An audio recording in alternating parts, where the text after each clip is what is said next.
তোমাদের সবাইকে স্বাগত। একটা ঝটপট রেসিপি নিয়ে চলেছি, আলু পটলের ভর্তা। দেখুন, তার জন্য আলু আর পটলটাকে কেটে নিয়েছি বন্ধুরা।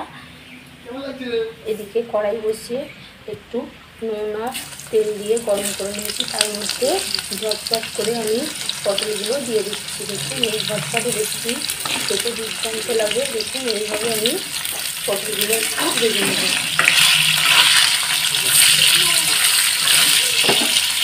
এবার আমি ঢাকা চাপা দিয়ে দেবো। বন্ধুরা, ঢাকা খুলে দেখে নেব। দেখুন, পটলটা এইভাবে আমি হালকা ভেজে নিয়েছি। এর মধ্যে কেটে রাখা আলুগুলো দিয়ে দেবো, দিয়ে আবার আমি ভালো করে ভেজে নেব। আবার একটু ঢাকা খুলে দেখে নেব। দেখুন, এইভাবে আমি একটু ভালোভাবে ভেজে নেব আলু আর পটলটাকে। দেখুন, আবার আমি ঢাকা খুলে দেখে নেব। দেখুন, আলু আর পটলটা নরম হয়ে যাচ্ছে। এর মধ্যে আমি দেখি প্রথমে একটু রসুন কুচি দিয়ে দিলাম, তারপরে কাঁচা লঙ্কা কুচি দিয়ে একটু হবো। দেখুন বন্ধুরা, রসুনের কাঁচা গন্ধটা চলে গিয়েছে। এর মধ্যে আমি একটা বড় সাইজের পেঁয়াজ নিয়েছি, এর মধ্যে আমি দিয়ে দিলাম, দিয়ে আবার একটু ভালোভাবে নাড়িয়ে নেবে। একটা দুর্দান্ত রেসিপি গরম ভাত বা পরোটার সাথে, নানের সাথে দারুণ লাগবে খেতে। দেখুন, এইভাবে মিষ্টি আবার একটু ভেজে নেবে। এবার একটু আদা গ্রেট করে নিয়েছি, দিয়ে দিলাম। দেওয়ার পরে দেখুন, আদা কাঁচা গন্ধটা চলে যাবে। মেট কটা এখানে সব কিছু একটু হালকা করে ভাজতে হবে, বেশি ভাজলে ভালো লাগবে না।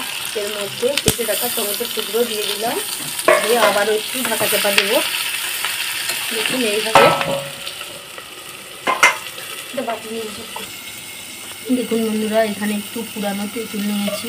তেঁতুলের মধ্যে অল্প সামান্য জল দিয়ে দিলাম। তোমরা চাইলে তেঁতুলটা দিলে দারুণ হবে, না যদি হাতের সামনে তেঁতুল থাকে তোমরা এখানে দেবে। পাতিলেবুর রস দিলে তাতেও হবে। দেখুন, এইভাবে আমি তেঁতুলের পাপটা বার করে নিয়েছি।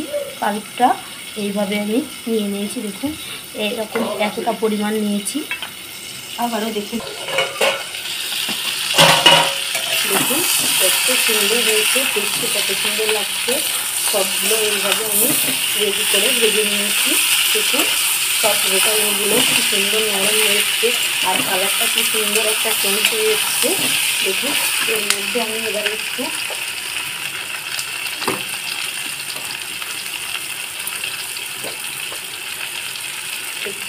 হলুদ গুঁড়ো দিয়ে দিলাম। দেওয়ার পরে আবার একটু নেড়ে নেব।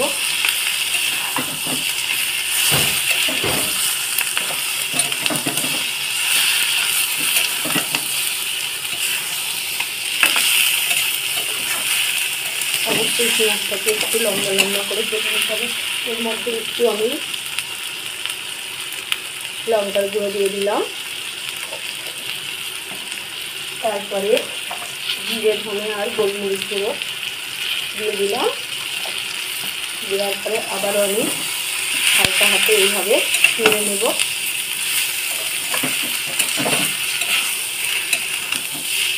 এখানে একটুও জল ব্যবহার করবো না বন্ধুরা। এইভাবেই এই যে আলু পটলের এই সবজিটা খেতে দুর্দান্ত লাগবে। দেখুন, কালারটা জাস্ট কি সুন্দর এসছে। অবশ্যই গ্যাসটাকে একদম লোতে দিয়ে রাখতে হবে। এই রেসিপিটা পুরো রেডি হয়ে গিয়েছে। দেখুন কত সুন্দর হয়েছে। এর মধ্যে এবারে আমি যে তেঁতুলের পাপটা বার করেছি দিয়ে দিলাম। দেওয়ার পরে এইভাবে একটুখানি হালকা হাতে নেড়ে নিয়েছি। দেখুন, আজকের আলু পটলের এই দুর্দান্ত একটা রেসিপি রেডি হয়ে গিয়েছে। যদি ভালো লাগে লাইক করো, শেয়ার করো, কমেন্ট করো। আর মিস্টার রান্নাঘরে নতুন বন্ধু হয়ে থাকলে সাবস্ক্রাইব করে দিও এরকম নতুন নতুন রেসিপি পেতে। এবারে আমি বন্ধুরা এইভাবে আমি তুলে নিচ্ছি থালার মধ্যে। এখানে আমি ভাত রেডি করেছি, মিস্টার বাবা খেয়ে যাবে। দেখুন, যদি ভালো লাগে লাইক করো, শেয়ার করো, কমেন্ট করো। অবশ্যই একটু ছোট্ট করে শেয়ার করো। দেখুন, এইভাবে আমি রেডি করে নিয়েছি। সবাই ভালো